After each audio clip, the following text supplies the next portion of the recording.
This channel does not promote any violent, harmful, or illegal activities. All content provided by this channel each meant for an educational purpose only.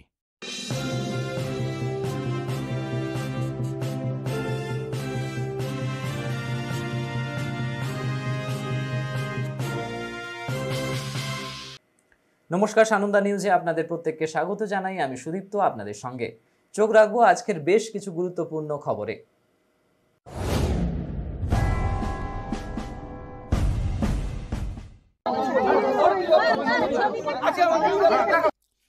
Madhya Pradesh কিংবা মহারাষ্ট্র নয়, শ্রী চৈতন্যের এই বাংলায় নিম্নবর্ণের মানুষদের অধিকার হরণের চেষ্টার অভিযোগ উঠল তথাকথিত উচ্চবর্ণের হিন্দুদের বিরুদ্ধে। সরকারিভাবে তৈরি উন্মুক্ত শ্মশান শেডে নিম্নবর্ণের হিন্দুর শবদেহ দাহ করতে বাধা দেওয়ার অভিযোগ উঠল তথাকথিত বর্ণশ্রেষ্ঠদের বিরুদ্ধে। একবিংশ শতাব্দীতে এরকম জাতপাতের সমস্যা দেশের কয়েকটি রাজ্যে ছিন্ন বিচ্ছিন্নভাবে থাকলেও শ্রী চৈতন্যদেব বিদ্যাসাগরের এই বাংলায় খুব একটা শোনা যায় না। তবে বাস্তবে তাই ঘটল দাঁতন 2 ব্লকের খন্ডরুই গ্রামে। জানা গিয়েছে, এলাকাবাসীর সুবিধার্থে মুখ্যমন্ত্রী মমতা বন্দ্যোপাধ্যায়ের অনুদানে খন্ডরুই গ্রামে একটি শ্মশান শেডের ব্যবস্থা হয়েছে। নিয়ম অনুযায়ী উন্মুক্ত দাহঘরে এলাকার সবার অধিকার। কোনো মানুষের প্রাণহানি ঘটলে ইচ্ছা অনুযায়ী এখানেই শবদেহ দাহ করতে পারবেন পরিবার পরিজনরা। কিন্তু মানুষের শেষ যাত্রায়ও রক্ষা নেই। শ্মশান শেডের অধিকার নিতে চায় উচ্চবর্ণের হিন্দুরা। স্থানীয় হরিজন সম্প্রদায়ের পরিবারের এক সদস্যের দেহ দাহ করাকে কেন্দ্র করে এলাকায় জাতপাতের সমস্যা সামনে চলে আসে। হরিজন সম্প্রদায়ের শবদেহ দাহ করা যাবে না উন্মুক্ত শ্মশান শেডে, দাহ করতে হবে অন্যত্র। অভিযোগ, এমনই ফরমান জারি করে বর্ণশ্রেষ্ঠরা। তবে হরিজন সম্প্রদায়ের মানুষজন প্রশাসনিক পরিকাঠামোর উপর নিজেদের অধিকার ছাড়তে নারাজ। ছড়ায় উত্তেজনা। শেষমেশ দাঁতন থানার আইসির নেতৃত্বে বিশাল পুলিশ বাহিনী ঘটনাস্থলে এসে পরিস্থিতি স্বাভাবিক করে। পুলিশের উপস্থিতিতে শান্তিপূর্ণভাবে হরিজন সম্প্রদায় তাদের পরিজনেরা শবদেহ দাহ করে। পাশাপাশি প্রশাসনের পক্ষ থেকে জানানো হয়েছে, এই ঘর সকলের জন্য। এখানে জাতপাতের ভিত্তিতে কোনো প্রকার বিভেদ বরদাস্ত করা হবে না।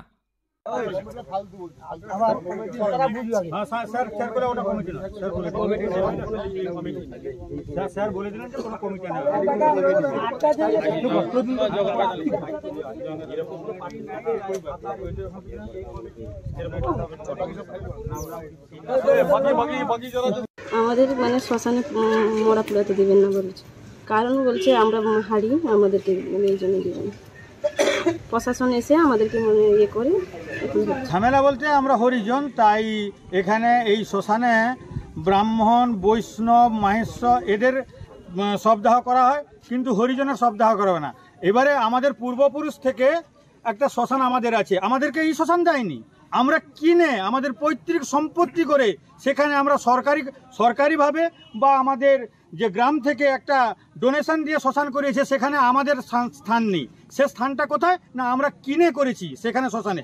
যখন দেখলাম সরকারি অনুদানে এখানে একটা শ্মশান চুল্লি তৈরি হয়েছে, আমরা জানি সরকার যেখানে চুল্লি তৈরি হবে সেখানে সব জাতেরই, শুধু হিন্দু মুসলমান নয়, শুধু হিন্দু যারা আদিবাসী হতে পারে, আপনার হরিজন হতে পারে, যে কেউ সবাই এখানে পুড়তে পারে। কিন্তু এরা এসে আমাদের ব্রাহ্মণ, মাহেশ্ব বা আপনার বৈষ্ণব লোক, তারা এসে আমাদেরকে বাধা দিচ্ছে, এখানে ব্যারিকেড করে দাঁড়িয়ে আছে, আমাদেরকে পোড়াতে দেবে না। তার জন্য আমরা প্রশাসনের দ্বারস্থ হয়েছিলাম। ওনাদেরকে অসংখ্য ধন্যবাদ। তারা এসে আজকে সলভ করে দিয়ে গেছেন, আমাদের আর কোনো বাধা থাকলো না। আমরা চিরাচরিতভাবে যতদিন আমরা থাকবো এখানে, আমরা আমাদের জাতের যত সব আসবে এখানে পড়ানো হবে। বাধা দিয়েছিল এখানকার বৈষ্ণব সমাজ, ব্রাহ্মণ সমাজ, মাহেশ্ব সমাজ, এরা এসে বাধা দিয়েছিল। এরা বাধা দিচ্ছে যে আমরা হরিজন, যে শ্মশান চুল্লি হয়েছে সেটা ব্রাহ্মণদের জন্য পোড়া হবে, সেটা বৈষ্ণবদের জন্য পোড়ানো হবে, হরিজনদের জন্য নয়, আদিবাসীদের জন্য নয়। তারা অন্য জায়গায় পড়াবে। আজকে 2025 সালে এখানেও জাতের বিভেদ চলছে, আমরা আমাদেরকে পৃথক করে দিচ্ছে, আমাদেরকে অচ্ছুত করে রাখতে চাইছে এরা। শাসনে যা হলো যে ওরা যে পোড়াতে দিবেনি ইয়েটাকে, ডেড বডিটাকে, এটা সরকারি অনুদান জায়গা, সরকারি জায়গা আছে, যেহেতু মুখ্যমন্ত্রী এটা চুলি দিয়েছে, সেই জন্য ওরা কেন আমরা করতে দিব না, যেহেতু হাড়ি জাত বলে ওরা শ্মশান করতে দিবেনি সেখানটায়। সেইভাবে আমরা বলছি সরকারি জায়গা আছে, যেহেতু সবার অধিকার আছে। আমরা যখন সকালবেলা খবর পেয়ে আইসিকে খবর দেওয়া হলো, আইসি এলো, তারপর ফরেস্টার সব নেমে এসে ওদের সঙ্গে করলো কিনা এটা সরকারি আছে, সবার অধিকার আছে, ওরা পোড়ানো যাক। সেই জন্য ওরা না বলছে কিনা আমরা পোড়াতে দিবনি, এই নিয়ে ঝামেলা হয়েছিল। সেখানে উপস্থিতও হয়েছিল সবাই। আমিও সেখানে খবর সকালবেলা পেয়ে আইসিকে ফোন করে আইসি আবার বললেন যে এখানে শ্মশান করতেই হবে, যেহেতু সরকারি জায়গা আছে, সবার অধিকার আছে, এটা শ্মশান করতেই হবে। সেই জন্য এখন শ্মশানের জন্য ব্যবস্থা হয়েছে। ওরা এখন কিন্তু রাজি হয়ে মত ঠিক রকম দেয়নি, কিন্তু এখন আইসির ক্ষমতা অনুযায়ী সেখানে শ্মশান হচ্ছে। কিন্তু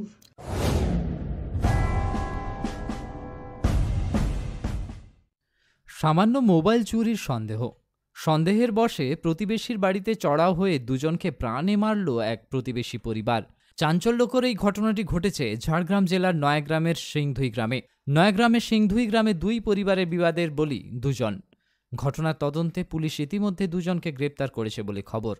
ঘটনার সূত্রপাত বুধবার রাতে। বাড়ির একটি মোবাইল না পেয়ে প্রতিবেশী নায়েক বাড়িতে চড়াও হয় অভিযুক্তের পরিবার। এতেই শুরু হয় গণ্ডগোল। অভিযোগ, মোবাইল চুরির সন্দেহে ধারালো অস্ত্র দিয়ে এলোপাথাড়ি কোপ মারা হয় বছর 51 স্বরূপ নায়েক এবং বছর 25 যুবক অজয় নায়েককে। প্রতিবেশীর ধারালো অস্ত্রের কোপে বাড়িতেই প্রাণ যায় একজনের। অপর একজনকে গুরুতর অবস্থায় উদ্ধার করা হলেও তাকে বাঁচানো যায়নি। খবর পেয়ে ঘটনাস্থলে পৌঁছায় নয়াগ্রাম থানার পুলিশ দুজনকে উদ্ধার করে নয়াগ্রাম সুপার স্পেশালিটি হাসপাতালে পাঠালে দুজনকেই নিহত বলে ঘোষণা করেন চিকিৎসকেরা। এই ঘটনায় অভিযুক্ত বাবলু নায়েক ও সুরিয়া প্রামাণিককে গ্রেপ্তার করেছে পুলিশ। বৃহস্পতিবার দুজনকে ঝাড়গ্রাম আদালতে পেশ করা হয়। অপরদিকে মৃতদেহ দুটি ময়না তদন্তের জন্য ঝাড়গ্রাম হাসপাতালের মর্গে পাঠানো হয়। কে যে মারা গেছে কে হয়? দাদু আর ভাই হয়। দুজনে কে হয়? দাদু একটা হয়, একটা ভাই হয়। কি হয়েছে? কালকে মারাপিট হচ্ছে আর কি।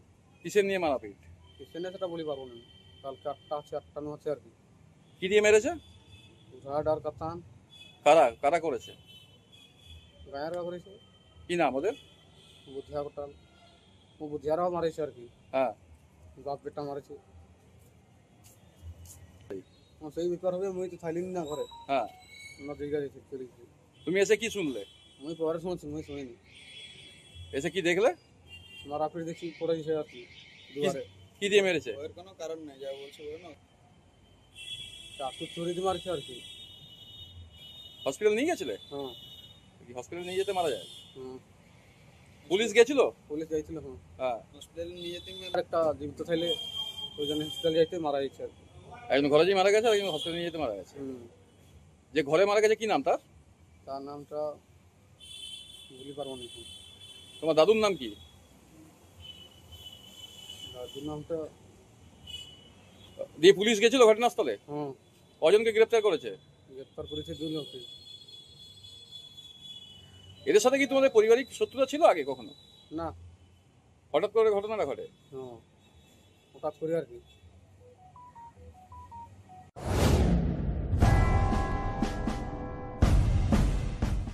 কেউ মারা গেছেন 5 বছর আগে, কেউ 3 বছর, তো কেউ আবার 7 বছর আগে গত হয়েছেন। তবুও নতুন ভোটার তালিকায় তারা জীবিত রয়েছেন। রাজ্য জুড়ে ভুয়ো ভোটার নিয়ে শোরগোলের মধ্যে পূর্ব মেদিনীপুর জেলার তমলুকের 1 নম্বর ওয়ার্ডের 236 নম্বর বুথে রয়েছেন 14 জন মৃত ভোটার। বিজেপি নেতার এরকম দাবি ঘিরে শুরু হয়েছে রাজনৈতিক চাপানোতর। সোশ্যাল মিডিয়ায় মৃত ভোটারদের তালিকা প্রকাশ করে সরব হলেন তমলুক শহরের বিজেপি নেতা অঞ্জন প্রামাণিক। তার অভিযোগ, তাম্রলিপ্ত পৌরসভার অন্তর্গত একটি বুথে 14 জন মৃত ব্যক্তিদের নাম রয়ে গেছে ভোটার তালিকায়। অভিযোগ অনুযায়ী আবাসবাড়ি চর এলাকার 236 নম্বর বুথে প্রায় 14 জন মৃত ভোটারের নাম রয়েছে। তাদের মধ্যে যমুনা দে এবং বিকাশ দে প্রায় 3 বছর আগে মারা গেলেও তালিকা থেকে নাম বাদ পড়েনি। শুধু তাই নয়, মৃতদের উত্তরসূরিরা ঘর বাড়ি বিক্রি করে অন্যত্র চলে গেলেও পুরনো ঠিকানায় পরিবারের নাম ভোটার তালিকায় বহাল রয়েছে। তালিকায় আরও নাম উঠে এসেছে প্রায় 3 বছর আগে মারা যাওয়া আশালতা মণ্ডল, প্রায় 8 বছর আগে প্রয়াত বনমালী পণ্ডা, এমনকি 4 বছর আগে মৃত্যুবরণ করা কানাই ঝুলকির নামও এখনও ভোটার তালিকায় বহাল। ভীমচরণ দলুই, যিনি 2017 সালে মারা গিয়েছেন, তার নামও রয়ে গিয়েছে। তার স্ত্রী রমা দলুই প্রশ্ন তুলেছেন, স্বামী মারা যাওয়ার এত বছর পরও নাম বাদ হলো না কেন বুঝতে পারছি না। আমি প্রশাসনকে অনুরোধ করব যাতে দ্রুত আমার স্বামী সহ অনেকেরই নাম রয়েছে শুনলাম, সব নামই যাতে বাদ দেয়। বনমালী দুলুই, যিনি মারা গিয়েছেন 5 বছর আগে, তার নাম রয়েছে লিস্টে। তার স্ত্রী অপর্ণা দলুই বলেন, লিস্টে নাম আছে কিনা তিনি জানেন না, যদি থাকে তা যেন অবিলম্বে বাদ দেওয়া হয়। এই বিষয় নিয়ে অভিযোগ তুলেছে বিজেপির অভিযোগ, স্থানীয় বিএলওরা তৃণমূল প্রভাবিত এই ভুতুড়ে ভোটার তারা ব্যবহার করে ভোটের সময় এবং লিড পায়। যদিও তৃণমূল পরিচালিত তমলুক পৌরসভার চেয়ারম্যান জানিয়েছেন এগুলো ইলেকশন কমিশনের কাজ, তাদের জানানো হয়েছে যাতে অতি সত্বর এই নামগুলো বাদ যায়। বনমালী পণ্ডা মারা গেছে, ভোটার লিস্ট থেকে নামটা এখনও বাদ যায়নি। তারপরে যারা মারা গেছে তাদের বাদ চলে গেছে। পরে কতজন মারা গেছে? 2 জন মারা গেছে, আমার শ্বশুরমশাই আর দিদি শাশুড়ি, তাদের বাদ চলে গেছে। উনি কত সালে মারা গেছে? উনি 18 সালে মারা গেছে। কাউকে বলেছিলেন? হ্যাঁ, যারা বাড়িতে আছে তাদেরকে বলা হচ্ছে। কি চাইছেন এখন? লিস্ট থেকে বাদ দিয়ে দিন নামটা ভোট থেকে। আমার হাজব্যান্ড। কি নাম? রঘুনাথ দোলাই। কত বছর আগে মারা গেছে? 2020 সালে। বলছি এখনো 2025 সাল পর্যন্ত ভোটে নাম রয়েছে, কি বলবেন? এবার আমার তো জানা নেই যে ভোটে ওনার নাম আছে নাকি। এবার যদি থাকে তো কোনো সুযোগ সুবিধা নেই, তো আর কি করবে আপনারাই জানেন, আমি কি বলবো। রেশন কার্ডই বাতিল হয়ে গেছে? হ্যাঁ, রেশন কার্ড বাতিল হয়ে সেটা গেছে। কবে বাতিল হয়েছে? রেশন কার্ড ওই 2021-22-এ বাতিল হয়ে গেছে। কিন্তু এখনো ভোটে যে নাম আছে অন্য কেউ তো ভোট দিয়ে দিতে পারে। এবারে আমার তো বিষয়ে জানা নেই যে তার ভোটে নাম আছে বা কেউ অন্য ভোট দিচ্ছে বা কী করছে, জানবো কী করে। আমার বাড়ি অ্যাকচুয়ালি তাম্রলিপ্ত পৌরসভার 1 নম্বর ওয়ার্ডের 236 নম্বর বুথে। তো আমি 236 নম্বরের যে ভোটার লিস্ট, লাস্ট যে ভোটার লিস্ট খসড়া লিস্ট বেরিয়েছিল, সেই ভোটার লিস্টটা ঘাঁটতে গিয়ে দেখলাম যে 2 বছর থেকে 8 বছর অবধি যারা আগে মারা গেছে তাদের নাম এখনও পর্যন্ত ভোটার লিস্টে আছে। তো আমরা এর আগে দেখেছি, অনেকবারই কমপ্লেন দিয়েছি, কিন্তু এখানে যেসব বিএলওরা কাজ করে তারা বেশিরভাগটাই তৃণমূল প্রভাবিত এবং তৃণমূলের দ্বারাই তারা কাজকর্ম করে, তারা বাড়ি বাড়ি কখনোই সার্ভে করে না। তাই আমাদের একটা সন্দেহ ছিল এবং এসআইআরের জন্য আমরা আবার ভালো করে সার্ভে করতে গিয়ে দেখলাম যে প্রায় 14 জনের মতো মৃত ভোটার এখনও অবধি তাদের নাম জ্বলজ্বল করছে। তাই আমি দৃষ্টি আকর্ষণ করার জন্যে বিএলওদের এবং সরকারের যে এখানে এত মৃত ভোটার কী করে থাকতে পারে, এদের নাম যাতে বাদ দেওয়া হয়, তার জন্য আমি একবার ফেসবুকেও দিয়েছিলাম এবং বিভিন্ন পত্রপত্রিকা থেকে আপনারা এসেছিলেন, আমরা তখন বলেছিলাম।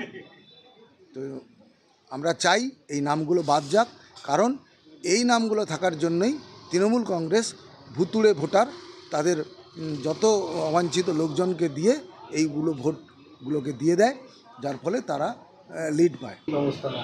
আমরা এই ব্যাপারে যে সমস্ত ডিএলআররা রয়েছে, যারা এসব কালেকশন করছে, দেখাশোনা করছে, তাদেরকে বলেছি এবং তাদের যথাযথ ব্যবস্থা গ্রহণ করে সেটা বলেছি। না, এটা তো আমাদের এমনি কিছু করার নেই, এটা ইলেকশন কমিশনে যা করার করবে, তাদেরকে আমরা বলেছি, তারা যথাযথ ব্যবস্থা গ্রহণ করে। সেক্ষেত্রে এতদিন এটা ধরা পড়েনি কেন? দেখুন, এই ভোটার লিস্ট কালেকশনের দায়িত্ব তো পৌরসভার বা চেয়ারম্যান না, এটা হচ্ছে তাদের ইলেকশন দপ্তর আছে, ইলেকশন দপ্তর এই কাজটা করে। যে সমস্যাটা ছিল, যেটা ওদের নজরে আসেনি, সেটা আমরা ওদের নজরে নিয়ে এসেছি। এবং আপনারা জানেন যে কিছুদিন আগেই স্কুলে স্কুটিনি হয়েছে, তারপরেও যে কোনো কারণে সেগুলোর নাম বাদ পড়ে গেছিলো, সেটা আমরা কনসার্ন অফিসারকে বলেছি, এটাকে কারেকশন করবো।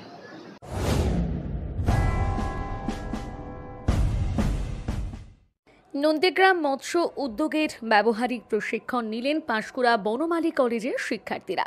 মাছ চাষ ও মাছ ধরা সহ মৎস্যজীবীদের জীবন জীবিকার বিষয়ে পেশাগত অভিজ্ঞতা অর্জন ও প্রয়োজনীয় দক্ষতা শিখতে নন্দীগ্রামের বিস্তীর্ণ এলাকায় হাতে কলমে ব্যবহারিক কাজের অভিজ্ঞতা অর্জন করল কলেজ ছাত্রছাত্রীরা। নন্দীগ্রাম 1 নম্বর ব্লক মৎস্য আধিকারিক সুমন কুমার সাহুর তত্ত্বাবধানে প্রায় 1 মাস ব্যাপী পাঁশকুড়া বনমালী কলেজের প্রাণীবিদ্যার স্নাতক ডিগ্রি অর্জনকারীরা ভবিষ্যতের কর্মজীবনের জন্য নিজেদের প্রস্তুত করতে এই ধরনের প্রশিক্ষণ নিলেন। প্রায় 40 জন ছাত্রছাত্রীদের 4টি দলে ভাগ করে একেবারে ফিল্ডে নামিয়ে দেওয়া হয়। ছাত্রছাত্রীদের দল একদিকে যেমন মৎস্যজীবীদের নৌকোয় নদী মাছ ধরার পদ্ধতি সহ অন্যান্য বিষয়ে হাতে কলমে অনুশীলন করেন, তেমনি বিভিন্ন কাঁকড়া, চিংড়ি মাছ চাষের ভেড়ি, ফিশারিতেও কাজ করেন। মৎস্যজীবীদের সাথে শিক্ষার্থীরা মাছের ভেড়িগুলোতে ঘুরে ঘুরে বাক্স, কাঁকড়া চাষ, ভেনামি চাষ, পুকুরে রঙিন মাছের চাষ সহ অভিনব মৎস্য উদ্যোগের বিষয়ে প্র্যাকটিক্যাল অভিজ্ঞতা সঞ্চয় করে। নন্দীগ্রাম 1 নম্বর ব্লকের মৎস্য চাষ সম্প্রসারণ আধিকারিক সুমন কুমার সাহু জানান, ছাত্রছাত্রীদের এই ফিল্ড ভিজিট কাজের মাধ্যমে আমাদের ব্লকের মাছ চাষে মৎস্যজীবীরা উৎসাহিত হয়েছেন। এতে বৈজ্ঞানিকভাবে মৎস্য চাষ সম্প্রসারণের কাজটি ত্বরান্বিত হবে। পাঁশকুড়া বনমালী কলেজের প্রাণীবিদ্যায় পাঠরত যে ছাত্রছাত্রীরা তারা তাদের ইন্টার্নশিপ ট্রেনিং প্রোগ্রামে আমাদের নন্দীগ্রাম 1 নম্বর ব্লকের যে এলাকাগুলো যেখানে আপনার ঈষৎ নোনা জলে ভেনামি চিংড়ির চাষ হয়, যেখানে বাক্সে ভাসমান বাক্সে কাঁকড়ার চাষ হচ্ছে, এমনকি পুকুরে আপনার রঙিন মাছের চাষ করছে। এছাড়া হলদিয়ার হুগলি নদীতে যে আপনার কেন্দেমারি, গাংড়া, কাটাখালি যে সমস্ত ঘাটগুলো থেকে মৎস্যজীবীরা নৌকো নিয়ে গিয়ে নদীতে মাছ ধরতে যায়, তো ওরা এই মৎস্য চাষি মৎস্যজীবীদের যে কার্যক্রম রয়েছে সেখানে ওরা একদম ফিল্ডে গিয়ে হাতে কলমে সে বিষয়গুলো অধ্যয়ন করেন। আমরা যেটা করেছিলাম ওদেরকে বিভিন্ন গ্রুপে ভাগ করে দিয়েছিলাম। ওদের প্রায় 40 জন মতো ছাত্রছাত্রী ছিলেন, 10-12 জন করে একটি গ্রুপ, এবং প্রত্যেককে একটি বিষয়ভিত্তিক ওদের দেওয়া হয়েছিল এবং ওরা ওই বিষয় নিয়ে ওই ফার্মে গিয়ে মাছ চাষিদের সাথে ইন্টারাক্ট করেন এবং মাছ চাষিরা কীভাবে কী করছেন ওই বিষয়গুলো ওরা অধ্যয়ন করেন। তার সাথে সাথে ওই যে নদীতে যেখানে মাছ ধরা হচ্ছে ওখানে যান। তো এই বিষয়গুলো নিয়ে প্রায় ওদের যে প্র্যাকটিক্যাল যে এক্সপিরিয়েন্স হয় সেটা পেশাগত দক্ষতা বৃদ্ধির ক্ষেত্রে এবং ব্যবহারিক জ্ঞানের ক্ষেত্রে এটি ওদেরকে আরও সমৃদ্ধ করবে। এবং এর সাথে সাথে আমাদের যে সমস্ত মৎস্য চাষি বা মৎস্যজীবীরা রয়েছেন যাদেরকে আমরা সরকারিভাবে আরও বেশি উৎসাহিত করতে চাই, যাদের কার্যক্রমগুলোকে এইভাবে ছাত্রছাত্রীরা নিজেরা এসে দেখছেন, তো তারা এতে আরও বেশি উৎসাহিত হচ্ছেন। তো এতে আমাদের সম্প্রসারণের যে কাজটা বা সরকারি প্রকল্প রূপায়ণের যে কাজটা সেটা আরও বেশি করে ত্বরান্বিত হচ্ছে। আমার নাম সুমন কুমার সাহু, মৎস্য চাষ সম্প্রসারণ আধিকারিক, নন্দীগ্রাম 1 নম্বর ব্লক।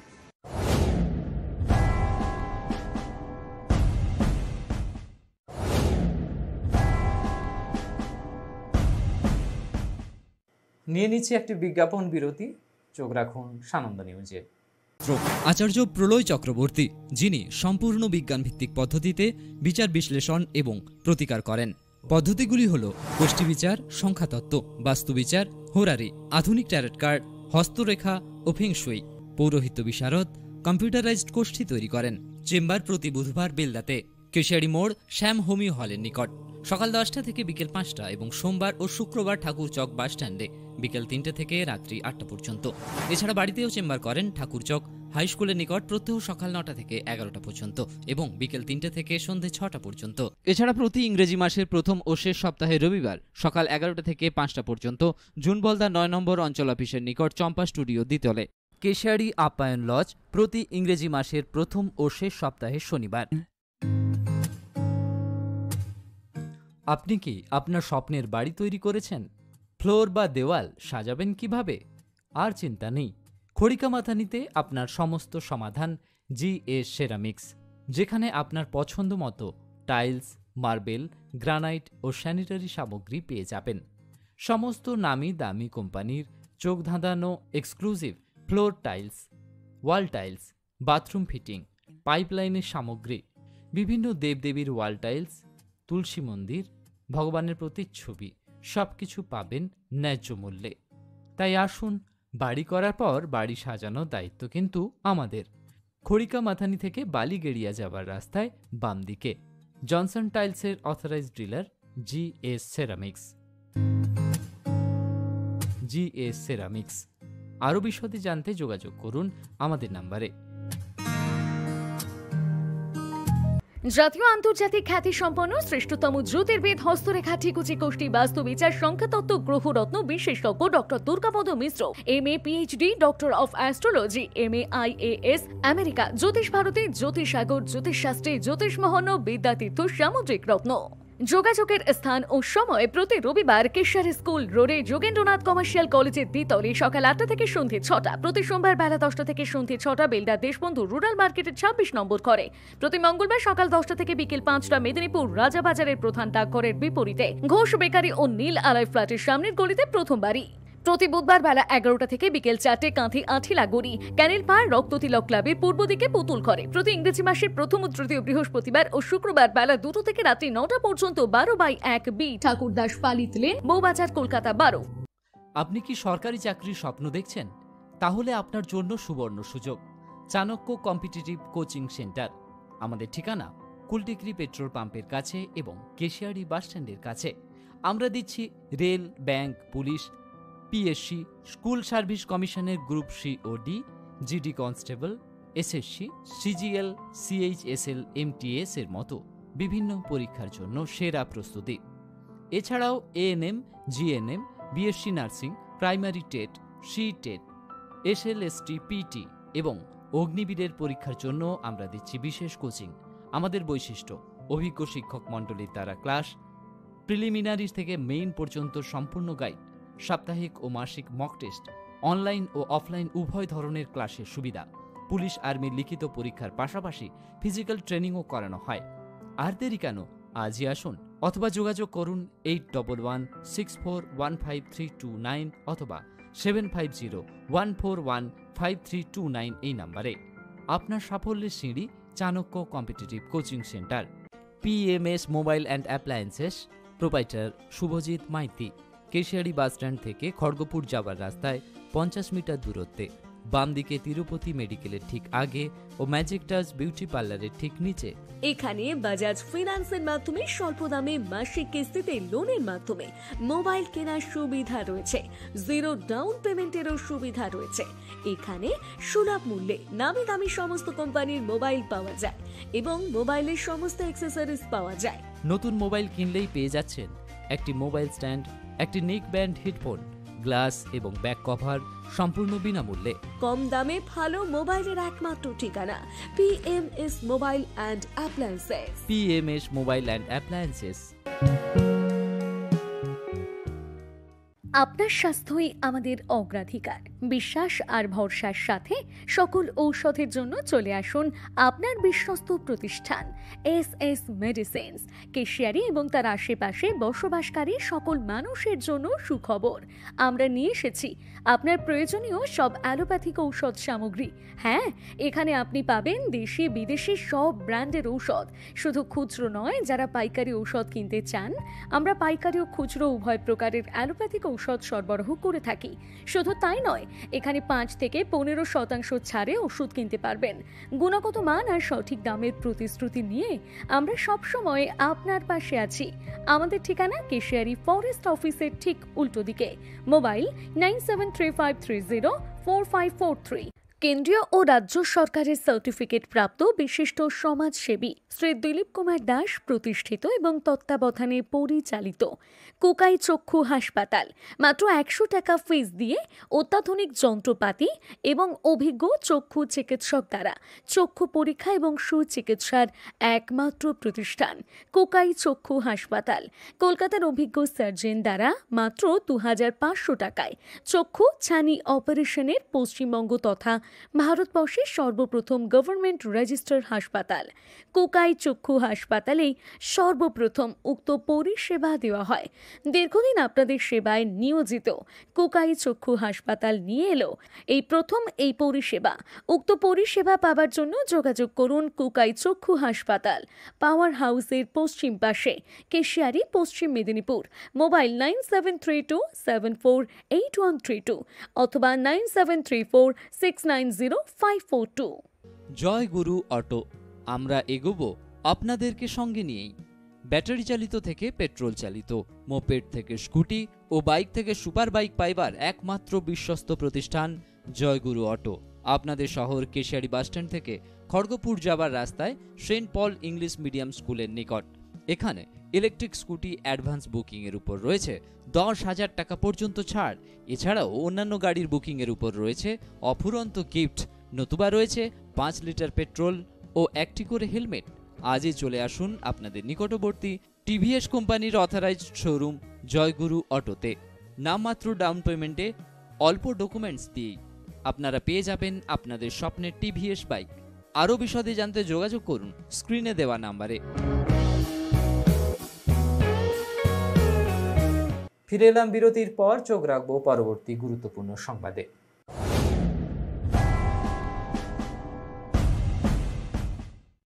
পূর্ব মেদিনীপুর জেলার রামনগর শিখুরবার রয়্যাল ক্লাবের আয়োজনে 18তম গণেশ পুজো উপলক্ষে বৃহস্পতিবার হল রক্তদান শিবির।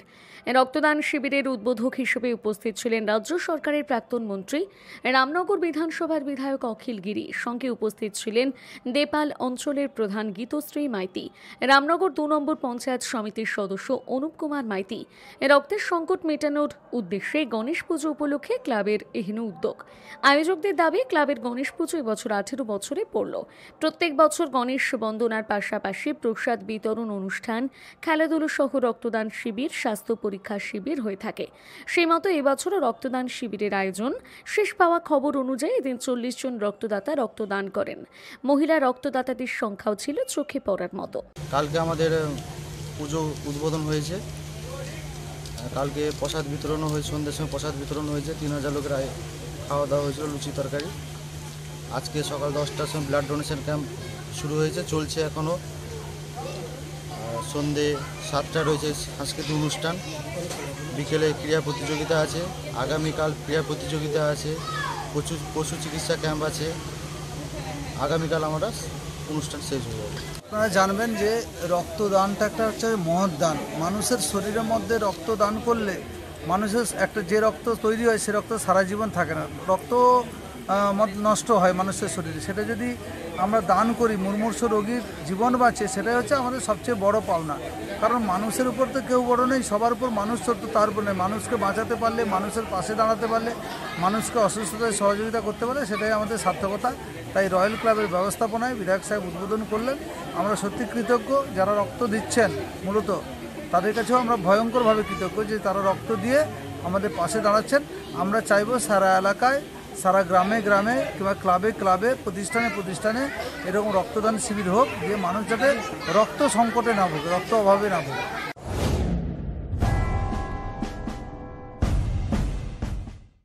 নন্দীগ্রামে আমার পাড়া আমার সমাধান ক্যাম্পে উত্তেজনা, হাতাহাতিতে উত্তাল আমতলা প্রাথমিক বিদ্যালয়ে প্রাঙ্গণ। নন্দীগ্রাম ব্লক 1-এর ভেকুটিয়া গ্রাম পঞ্চায়েত এলাকায় বুধবার অনুষ্ঠিত হল সরকারি প্রকল্প ভিত্তিক আমার পাড়া আমার সমাধান ক্যাম্প।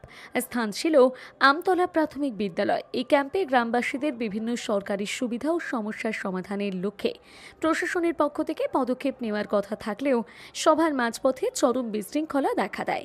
স্থানীয় সূত্রে জানা গিয়েছে, ক্যাম্পের সভাপতি কে হবেন সেই বিষয়কে কেন্দ্র করে গোলমাল শুরু হয়। উপস্থিত তৃণমূল ও বিজেপি অনুগামীদের মধ্যে তর্কাতর্কি থেকে দ্রুত হাতাহাতির পরিস্থিতি গড়ায়। উত্তেজনা বাড়তে থাকায় মুহূর্তে অস্থির হয়ে ওঠে এলাকা। অবস্থা বেগতিক দেখে নন্দীগ্রাম থানার পুলিশ ঘটনাস্থলে পৌঁছে পরিস্থিতি নিয়ন্ত্রণে আনে। তবে ঘটনাকে ঘিরে রাজনৈতিক চাপানুতর শুরু হয়েছে। বিজেপি নেতৃত্বের অভিযোগ, তৃণমূল কংগ্রেস নেতৃত্ব ইচ্ছে করে পরিস্থিতি অশান্ত করেছে। অন্যদিকে তৃণমূল কংগ্রেস দাবি করেছে, গ্রাম পঞ্চায়েত প্রধানের কার্যপদ্ধতি নিয়েই বিরোধীরা অযথা গোলমাল পাকানোর চেষ্টা করছে। ফলে সরকারি প্রকল্প ভিত্তিক এই ক্যাম্পকে কেন্দ্র করে এখন রাজনৈতিক দোষারোপে উত্তাল হয়ে উঠেছে নন্দীগ্রামের ভেকুটিয়া গ্রাম পঞ্চায়েত এলাকা। আমরা প্রথমত অনন্তপুর বুথটা নিয়ে শুরু করেছিলাম। ওইখানে সাধারণ মানুষরা উপস্থিত হয়। সেখানে শুরু করার সম্মুখে যিনি নিরপেক্ষ ব্যক্তি, তিনার নাম ঘোষণা করার জন্য আমাদের বিডিও থেকে আধিকারিক তিনি প্রস্তাবটা রাখেন সভাপতি হিসাবে। তিনি বলেন যে আপনাদের পক্ষ থেকে নিরপেক্ষ সভাপতি কে থাকবে, আপনাদের পক্ষ থেকে নামটা বলুন। সভা থেকে একজনের নাম এসেছিল, তিনি হচ্ছেন একজন বয়োজ্যেষ্ঠ ব্যক্তি, তিনি কোনো রাজনৈতিক সঙ্গে কোনো যুক্ত নয়। তিনাকে সবার মধ্যে উপস্থিত বেশিরভাগ মানুষই তাকে সমর্থন করেন। কিন্তু ওই এলাকার গুন্ডা যেনার নাম হচ্ছে শঙ্কর ধারা মহাশয়, উনার ইন্ধনে ওই সভাটাকে বানচাল করার জন্য উনার নামটাকে উনি সম্মত করেন না। উনাদের পক্ষ থেকে যার নাম প্রস্তাব করেন কিন্তু তিনাকে কেউ সমর্থন করছে না। এখানে আমরা হাত তোলার অবধি আমরা কিন্তু সেই সমর্থনটা চেয়েছিলাম। উনি সেইটাকে ওদের সমর্থন বেশি না থাকার পরিপ্রেক্ষিতে আমাদের বিডিও আধিকারিক তিনি সভাটা শুরু করার চেষ্টা করেন। যেই শুরু করছে এই শঙ্কর ধারা এবং ওনার নেতৃত্বে গুন্ডা বাহিনী এসে টেবিল চাপড়িয়ে টেবিল উল্টে দিয়ে আমাদের প্রধান উপপ্রধান পঞ্চায়েত সমিতি মেম্বার এ পর্যন্ত আমাদের যিনি পঞ্চায়েতে মেম্বার আছেন সমস্ত আমরা ফিমেল মহিলা, ওনারা কী করছে টেবিলটা তুলে, বিশেষ করে ওই শঙ্কর ধারা উনি ব্যক্তি, আমি বারে বারে রিকোয়েস্ট করেছি আপনারা আপনাদের যদি বলার থাকে আপনারা ধীর ধৈর্যভাবে বলুন, সভাটাকে পরিচালনা করার সুযোগ দিন। এই 10 লক্ষ টাকাটা আপনাদের বুথে কাজ হবে, আপনারা যদি না আমাদেরকে সহযোগিতা করেন তাহলে ক্যাম্পটা আমরা শুরু করতে পারবো না। তিনি একথা না শুনে ওনার লোকজনকে নিয়ে এসে গার জোরেই ওনারা কি উদ্ধতভাবে টেবিল উল্টে দিয়ে আমাদের পঞ্চায়েত সমিতি পেটে আহত হয় এবং জলের বোতল ফিকা ফিকা এ পর্যন্ত আমাদের ভিডিও ফুটেজ আছে, আমরা ভিডিওকে জানিয়েছি, প্রশাসনকে জানিয়েছি, ওনারা এসেছিলেন, ওনারা আমরা লিখিত দেব, ওনারা ওই বুথটাকে আমরা এখনও স্থগিত রেখেছি। ওনারা যদি না ওনার বিরুদ্ধে কোনো যদি না স্টেপ নেয় আমরা কিন্তু ওই বুথে কোনো কিছু করব না সভাটা, তাহলে আমরা স্থগিত রেখে দেবো, আমরা কোনো কিছু করবো না প্রশাসন যতক্ষণ নেয় স্টেপ নেয়, ওনাকে যদি যতক্ষণ নেয় অ্যারেস্ট করে। দেখুন, আমতলা প্রাইমারি স্কুলে ক্যাম্প চলছে, এখানে সকাল 9টা থেকে ক্যাম্পটা শুরু হয়েছিল। এবার এখানে আপনারা প্রত্যেকেই জানেন যে বিজেপি টিএমসি এখানে প্রায় সমান সমান আছে, উভয় দলের লোকজন এসেছিল। এবার তাদের মধ্যে থেকে স্কিম নেওয়ার কাজটা চলছিল, এক পক্ষ যে স্কিম দেয় অন্য পক্ষ সেটা প্রতিবাদ করে, এই নিয়ে ঝামেলার সৃষ্টি হয়। তো এখন মোটামুটি আমরা আর একটা বুথের কাজটা শুরু করলাম, তো সেটা নির্বিঘ্নে হয়েছে। ওই বুথ যে বুথের কাজটা এখন বন্ধ আছে সেটা আমরা যতক্ষণ না ঝামেলা মিটছে, ঝামেলা মেটার পর আমরা ততক্ষণ কাজ শুরু করব। না, আমি 9টা থেকে শুরু হয়েছিল, ঝামেলা হওয়ার পর আমি 9:30টায় এসেছি। আমার পাড়া আমার সমাধান ক্যাম্প আজকে বেকুটিয়া অঞ্চলে আমতলা প্রাইমারি স্কুলে হয়েছিল। সেখানে বিজেপি পরিচালিত গ্রাম পঞ্চায়েত বেকুটিয়া, যার প্রধান এবং উপপ্রধান অনৈতিকভাবে স্কিমগুলো অনুমোদন করতে গিয়েছিল, কিন্তু ওই বুথের তৃণমূল কংগ্রেস সমর্থিত বিশেষ করে সাধারণ মানুষের কড়া প্রতিরোধে ক্যাম্প ছেড়ে পালালো বেকুটিয়া অঞ্চলের প্রধান এবং উপপ্রধান। গণতান্ত্রিকভাবে মানুষের অধিকার প্রতিষ্ঠিত করতে গিয়ে আজকে বেকুটিয়া অঞ্চলে বিজেপি পরিচালিত প্রধান এবং উপপ্রধান যে অনৈতিক কাজ করতে যাচ্ছিল তার প্রথম প্রতিরোধ গড়ে উঠল বেকুটিয়া অঞ্চলে।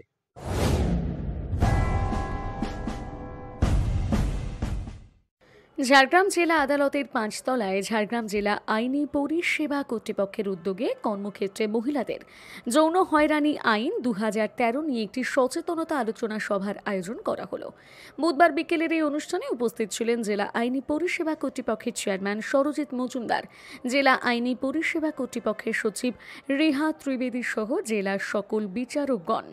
জুভেনাইল জাস্টিস বোর্ডের প্রিন্সিপাল ম্যাজিস্ট্রেট, আদালতের 2টি বার অ্যাসোসিয়েশনের আইনজীবী, জেলা আদালতের কর্মী, ল ক্লার্ক, জেলা আইনি পরিষেবা কর্তৃপক্ষের প্যারালিগ্যাল ভলেন্টিয়ার তথা অধিকার মিত্ররা কিভাবে মহিলাদের কর্মক্ষেত্রে যৌন হয়রানির শিকার থেকে মুক্তি দেওয়া যায় বা প্রতিরোধ করা যায় সে বিষয়ে আলোকপাত করেন বিচারক থেকে আইনজীবী, আদালত কর্মীরা।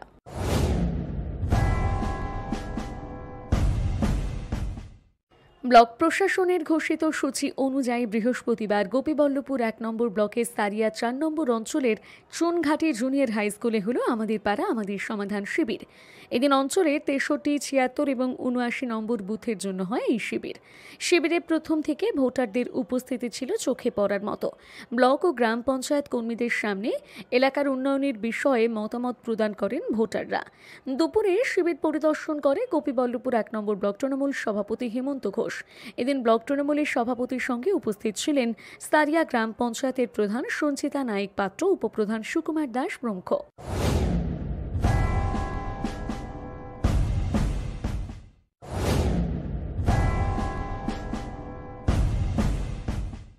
এখনকার মতো সংবাদ এ পর্যন্তই। দেখতে থাকুন সানন্দা নিউজ, আমার আপনার সবার খবর। নমস্কার।